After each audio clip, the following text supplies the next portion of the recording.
Hey guys, this is a video in my MATLAB tutorial series. In this video, I'm going to demonstrate how to factor, expand, and solve polynomials in MATLAB. This is going to be a fairly straightforward video. Without further ado, let's jump right into it. Let's start with how to expand polynomials in MATLAB. First, we are going to type in clear to get rid of anything in the workspace. Then we'll type CLC to get rid of anything in the command window. We'll be working with the symbolic toolbox. So make sure that you have the symbolic toolbox already. We'll type in SYMS and declare the symbolic variable. I'm going to choose X as the variable, so I'll type X. And after that, we'll call our polynomial, let's say P1. And let's say that we're going to say P1 is equal to x plus 2 times x plus 3 times x plus 5 times x minus 7 times x plus 9. And we'll suppress this with a semicolon. Then we'll give the expanded version of the polynomial a name. Let's call it p1 underscore exp. And then we'll use the expand function. Type in expand parentheses, and inside the parentheses we'll type in p1. It's as simple as that, and then we'll run the script. We can run the script one of two ways. We can either press run here, or the hotkey for running a script is Control Enter. So I'll type in Control Enter on my keyboard, and the expanded version of the polynomial is shown in the command window. You can also click the P1exp here, and the expanded version will show up.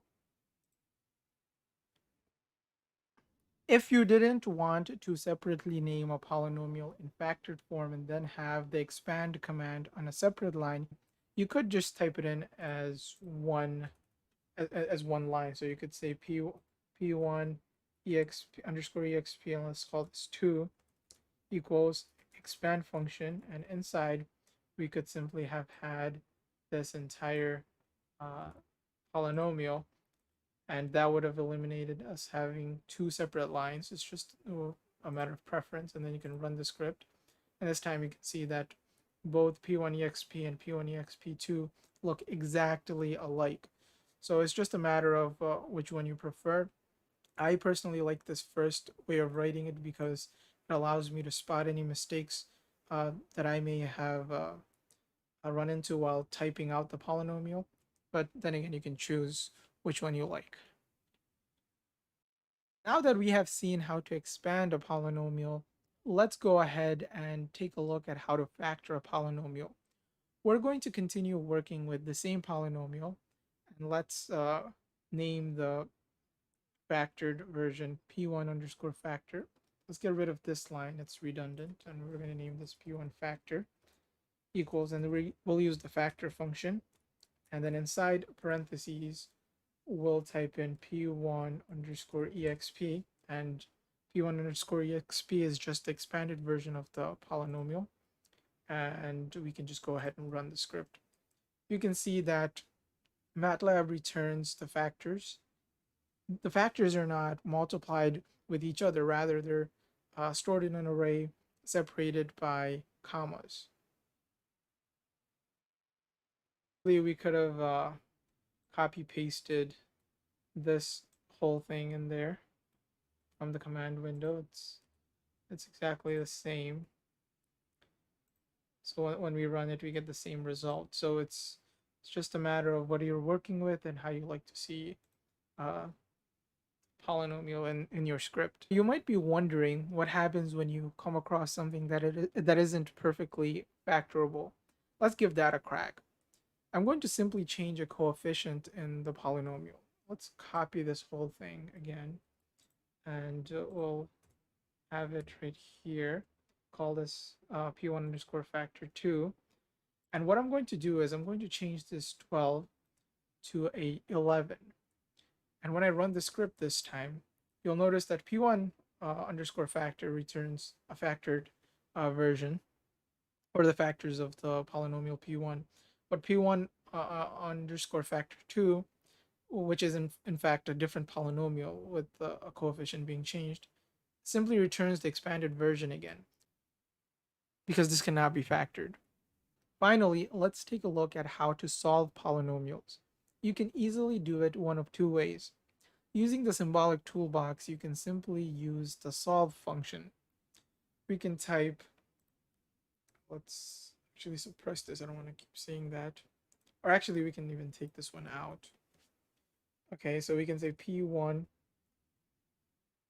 underscore solve equals, and we'll use the solve function, and we'll say solve parentheses, and inside the parentheses we have quite a few options here. We can say either p1 or we can say p1exp, and when we run it, you see that we get the roots of the function. So that's -9, -5, -3, -2, and 7.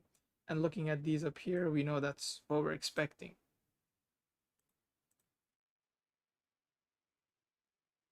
Alternatively, if we also typed in just p1, we would get the same result. But notice that if we had typed in p1 underscore factor, which is the result from here, we get an error of some sort that the array is empty. And that's because p1 underscore factor isn't really the polynomial written out in factored form. It's just a list of the factors stored in an array. So here you just have to be a little careful. You could do the expanded version, or you could simply copy this factored form here. That would work. So that's just something to keep in mind. If you don't want to use the symbolic toolbox, you can use the roots function. If you want to use the roots function, you need to list out the coefficients of the polynomial in a vector. Let's once again work with the same polynomial. We don't need the symbolic toolbox to use the roots function. We can create the vector with all the coefficients. We'll name it p. If we wanted, we could get rid of all of this, but let's just keep it. And here we're going to say p equals, and we're going to open brackets, and inside the brackets we'll type in the coefficients of the polynomial. So we'll go in order from highest degree to lowest degree. So the coefficient of x to the fifth is 1, and then have a space. The coefficient of the next largest term is 12, then -12, -538, -1893, and -1890. And we can suppress this with a semicolon. Then we'll say R1 equals, and we'll use the roots function. And inside the parentheses, we'll type in just simply p. And when we run the script, we get the roots of the function. And you see that they're exactly the same roots that we got from the solve function.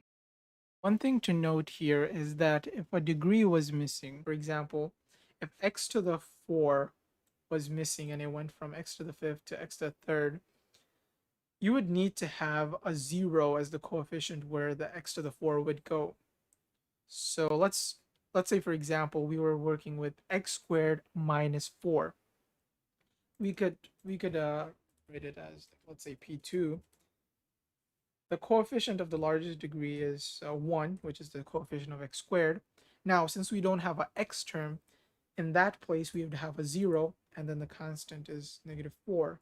And then we could do R2 equals roots with P2 here. And now if we run the script, sorry, here should not suppress this. There we go. We get the roots of the function. There you have it. That's how you can expand, factor, and solve polynomials using MATLAB. Quite simple. I hope this video has been helpful in some way. If you haven't already, please subscribe. Check out other videos on my channel, especially the MATLAB tutorial series, as well as the graphing and scientific calculator tutorial series. I hope you guys are staying safe and healthy. Until next time, take care, guys.